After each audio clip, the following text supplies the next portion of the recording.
Dans cette vidéo, nous allons voir les options de l'utilitaire tableau de pointage. Je lance l'utilitaire.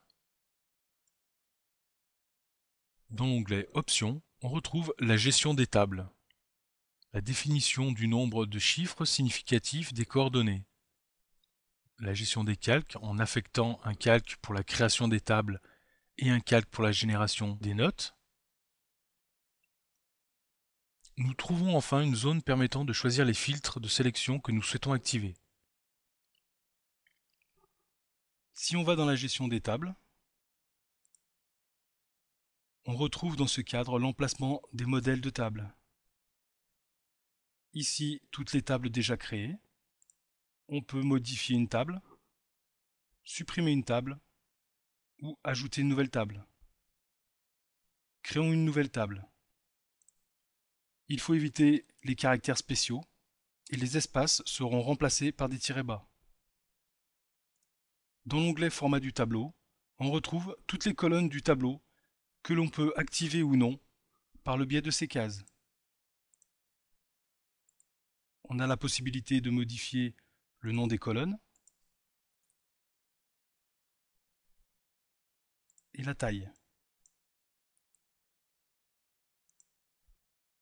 On ne peut pas ajouter de colonnes supplémentaires, mais on peut les réordonner en sélectionnant le type et puis en manœuvrant les flèches monter-descendre.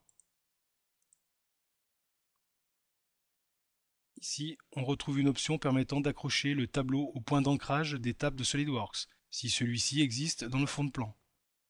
Vous pouvez également choisir d'utiliser un modèle de table SolidWorks ou un modèle de table personnalisé. Dans les options du tableau, on retrouve les options pour les lignes d'attache, ici pour la sélection de points, ici pour la sélection d'arcs. Je rappelle que les points pourront être des points d'esquisse ou des sommets, et que les arcs pourront être des arcs ou des cercles d'esquisse ou bien des arêtes circulaires. Une dernière zone ici permet d'initialiser les paramètres du tableau.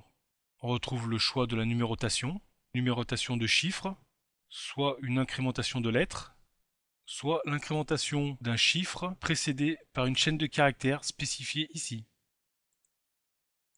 Et enfin, une numérotation libre afin de créer une numérotation spéciale permettant de ne pas avoir de suite fixée. Pour la tolérance de positionnement, on peut choisir d'afficher le symbole définissant le type de perçage, pivotement, élément chassé, passage de vis, etc. Pour les diamètres, on peut afficher le rayon, le diamètre, ainsi que les tolérances et le symbole diamètre. Et dans le cas d'un perçage S, on peut afficher le nom du perçage, sa matière, sa profondeur et ses tolérances. On peut choisir aussi d'afficher un repère sur l'origine. Si vous modifiez les paramètres d'une table existante que vous avez utilisée dans vos mises en plan, il suffit ensuite d'aller dans le choix de la table et de redéfinir la table.